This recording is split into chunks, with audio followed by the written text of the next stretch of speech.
What's up, Bronco Nation? I'm joined tonight by the second best Kirk in sports commentating. I'm Sam from Sam Talk Sports. He's Bronco Knight, famous super fan, uh, formerly of the North End Zone.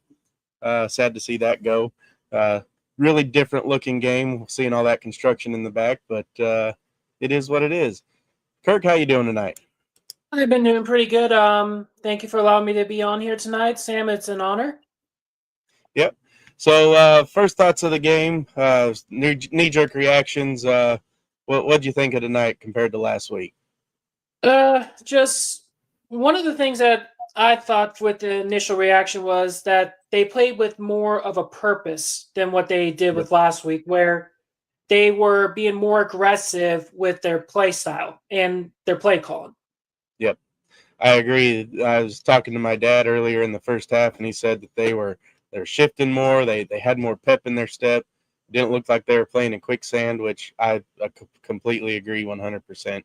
It was night and day difference. Whatever Danielson said in the locker rooms and all through practice this week really helped. Uh, I know a lot of people are going to say, "Oh, but it's FCS." Uh, Eastern Washington, it's not that big of a deal. But if you have those kind of lethargic energies in your team, it doesn't matter who you play. That's going to show. And we didn't see any of that tonight. I think Yeah, there's only one or two series where you had the fumbled handoff, and then uh, a couple of little things here and there, but they worked through it. Got back on the right track. It was a very impressive game uh, right out from the start. The 13th straight home win for Boise State, the fourth best of current active streaks. So it's nice to see that our home streaks starting to come up. I remember whenever it was almost a given that Boise State wasn't going to lose at home. So it's good to see that streak starting to climb up on there. I Um, agree 100%. Favorite play of the game? What was your favorite play? Oh, let's see. The favorite play would have to be was the deep ball by Maddox Madsen. I don't recall who he threw it to, but it was like a deep throw, which they even That was said that to Maddox would have to throw deeper. So I thought that was kind Yep. of. He did hit Ben Ford for a couple of deep passes. Um, Ben Ford caught both of Maddox's touchdown throws. Local kid, Eagle, Idaho. So that was kind of cool to see. Home field, home opener, and you get the local kid involved. That's always nice to see. Matson was 16 of 26, 61.5%, 307 yards, two touchdowns, both to Ben Ford. He rushed four times, 35 yards, and another touchdown with a long of 14. Uh, com- Compared to last week, there was a night and day difference between Matson from this week to last week. Uh, it's going to be interesting to see if he can uh, hold that going forward. Running backs, Dylan Riley broke one 77 yarder there at the end of the game. Put him up to as the leading back, only on 6 carries, 123 yards. That's pretty dang impressive. Uh, Almost Ashton Genty like numbers. If he had about 20 more pounds and kept that speed, he'd be even more dangerous than he is now. Uh, what out of the backfield between quarterbacks and running backs? What who stood out the most to you tonight? Probably the running backs, just because they were able to do more offensively and to get the train rolling early and often. Because Yeah, I was watching some of the first part of the game, and me, like, right out of the bat, they were just like run after run after run, and it took them not even not even a minute just to score. I mean, yep. that was like Three almost like the plays, quickest one. 3 plays, 75 yards. It had Sire Gaines and Malik Sherrod. Sherrod actually ended up punching it in from 20 yards, or not 20 yards. He ended up punching it in for the touchdown there at the end. So Hmm. Sherrod had 7 carries, 42 yards, and a touchdown. We didn't see a whole lot of him uh, in the kind of in the middle part of the game to the end. Um, we saw more on special teams than what we did in the backfield. I'm wondering if that has to do with his vision. He hit that one cut, got that 20-yarder there towards the start of the game, but then after that, he's pretty much held in check. So I'm wondering if the coaches just decided to switch it up and Sire Gaines taking the majority of that load, putting Sherrod there. Possibly. Yeah. Because they don't want to risk injury, especially with it being this early in the season. I mean, yeah, we're 1-1 right now, but we got some pretty heavy power hitting teams that are coming up in our next one, which is Air Force. Yeah. Sire Gaines, we saw more of him early and often. Well, not really often. He only had 14 carries, but still he made the most out of them. 98 yards and another touchdown. I think there was 5. Yeah, there's 5 different Broncos scored a rushing touchdown tonight. Madsen, Gaines, Riley, Sherrod, and even a wide receiver getting in there, Cameron Bates. He had a 20-yarder on the end around that was pretty sweet. More impressive numbers than what it was last week. Yeah. So Boise State as a team, they had over 600 yards of total offense. That's starting to look like the Boise State of old. 637 yards of total offense, 309 passing, 328 on the ground. It was a clinic, an offensive clinic, granted against an FCS foe, but it was still a clinic nonetheless. They really returned to Boise State football tonight. Something I enjoyed. Yeah. It was really, really nice seeing Marshall in the passing game. He had four receptions, 132 yards. He didn't get any touchdowns. He was close there at the end. I was hoping he'd be able to break that last shoestring and fall into the end zone, but it wasn't meant to be. But it was really nice to see him get some touches tonight. We talked about Ben Ford, 3 receptions, 82 yards, and 2 touchdowns. The hometown kid getting that kind of attention tonight. That was pretty cool. And he had another one that was did he have one that was called back? Or no, he dropped one that was in the end zone. Yeah, it was he dropped it. Yeah. So that one would have been really nice if we would have been able to get that one, but it's all right. Louder had 4 receptions, 45 yards for the leading tight end. What surprised me the most is Latrell Capel's not getting the touches like we thought that he'd be getting this year so far. He only had 1 reception for 11 yards tonight, and that's kind of fishy. I don't know what's going on there, but I was expecting more from him this year. Who knows? Yeah. So of the offense, what negatives, if any, do you have about our offense or special teams?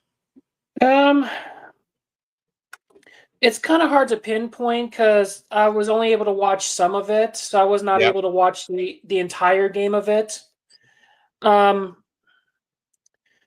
For the most part, I didn't see any real negative, other than the fact that one of the things that kind of stood out was Madsen. Like, he's hanging on to the ball too long.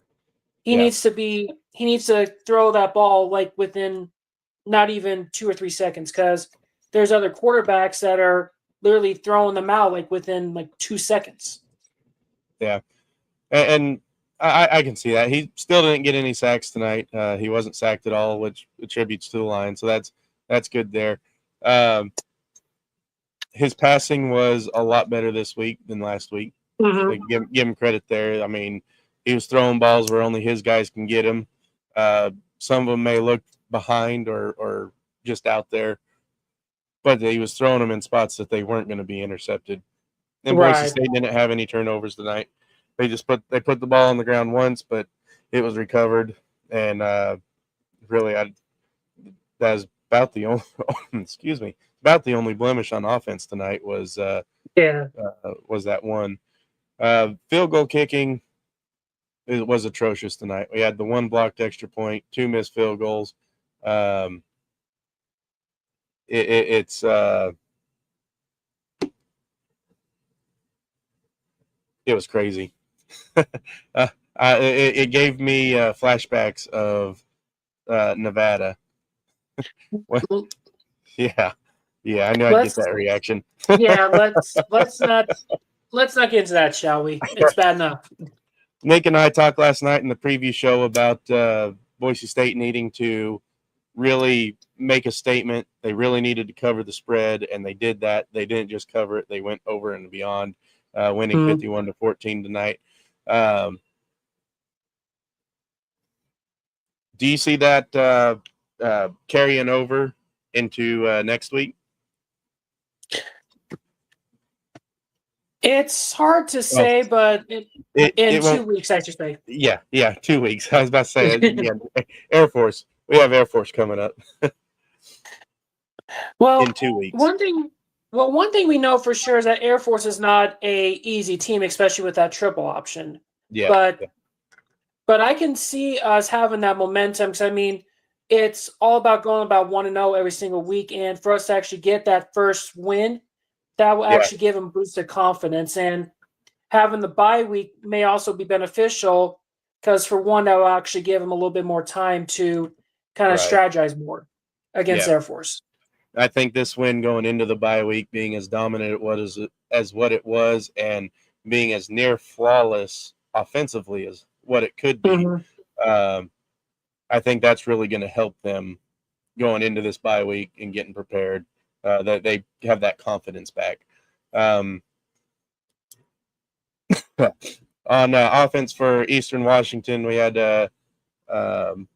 Jared Taylor. He pretty much was their entire offense. He had 14 of 28, 50% passing, 102 yards, no touchdowns, no interceptions, ran the ball 17 times for 76 yards and a touchdown. That's kind of what we're going to be facing against Air Force with their triple option, having that running and throwing quarterback. I was really disappointed that our defense, although they were getting the tackles this time, they still were just throwing a shoulder. They weren't really wrapping up tonight. Once you got past the front seven, and I don't know how you fix that and move forward to where they actually just wrap up. If you wrap up, grab them ankles and wrap up on them ankles and not just throw a shoulder in it, they ain't going to break a tackle and get out to the outside on you. And I saw that a couple times tonight. Well, that also brings up another point too, because that's something that I was writing down here on my little sheet as well. That there was so many missed tackles, and especially for their receivers and running back to be going through those holes, that's something that needs to be addressed because we should not be allowing that to happen. Right. Nate Bell came in after Jared Taylor was injured. They stopped play, brought the stretcher out on the sideline for him. Hope he's okay, and it's just a precaution deal. We'll find more about him later. But he came in 5 and 9, 74 yards, and then the interception he threw to Trey Tolmare, I want to say. But good kid. He got all the praise and admiration on the sideline for pulling in that turnover. Noah Cronquist was Washington State's leading receiver with 4 receptions, 67 yards, and Drew Carter, safety, had 9 tackles, 7 of which were solo for the Eagles, and that about sums up the Eagles' success tonight. That was it. Boise State pretty much held them in check. Defensively for Boise State, Ty Benefield, he is our leading tackler, 9 tackles, 6 of them were solos, had 3 tackles for loss. And then Jaden Mickey, the Notre Dame transfer, I was really happy to see him get in there tonight and wreak some havoc. Had the forced fumble early on in the game, 7 solo tackles and 1 tackle for loss. Overall, it was a much improvement from last week, and really a confidence booster getting prepared for Air Force on the 20th. before App State comes to town.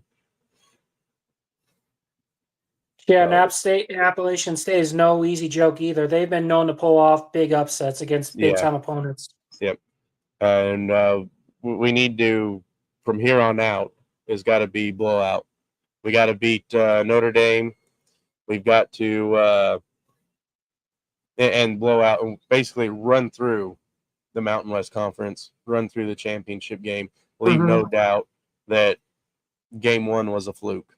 And if we can do that, then we should make ourselves back into the CFP talks. A win over Notre Dame will do that, especially going to South Bend and pulling one out. That'll help a lot. Oh yeah. Earlier tonight, we talked about last night about James Madison needing to lose to Louisville, and they did just that. It looked a little hairy there for a little bit, but Louisville pulled it out 28-14. And we wanted Maryland to beat Northern Illinois, just so Northern Illinois doesn't pull that Notre Dame-style upset that they did last year and throw themselves in the talks. And Maryland handled business tonight, 20-9 as well. So the teams that we needed to lose lost tonight, so that's good. Teams that we needed to win won. That's great. Boise State improves to 1-1. Eastern Washington drops to 0-2. Really, they play well for their level. Last week they lost to the number 5 team in the FCS in Incarnate Word, but they were in that game right up till a late fumble. It'll be interesting to see how they recover, if Jared Taylor's able to come back or if Nate Bell takes over. So, but moving forward, Boise State looking healthy, looking great. We have a question. What do you think about running backs? I believe this is Nick asking this question. What do you think about running backs? Should there be any adjustments as we meet FBS teams? In my honest opinion, I think it would not be a bad idea to have some adjustments, especially like going against FBS teams. Like, what I think they should do is like have certain plays for each running back to try to confuse the opposition, because like we're not doing any trick plays, we're not doing anything spectacular, and that's pretty much keeping us like more of a one-dimensional. We have to be more three-dimensional in order to take on opponents, because they'll literally see that and literally attack it right at the core, and that's where our weak spots are. Right. Yeah, I think Sire Gaines as RB1 is pretty spot on. I think he proved tonight that he's that guy. And then you have Dylan Riley and Malik Sherrod. More so Riley than Sherrod, just because I think Riley has that better burst and can hit that hole a little quicker. Sherrod's shifty, but if he can't find that lane, then he doesn't go anywhere. And we saw that last week, and we saw that a little bit tonight. Riley has that ability to get to the outside like Genty did and race down the sideline. Yeah. And I think that's where Gaines and Riley have the advantage over Sherrod, is because they were able to play under Genty, be able to have him basically, these are all my secrets. And yeah, so I really think that as Alex so kindly pointed out, that Gaines is a beast.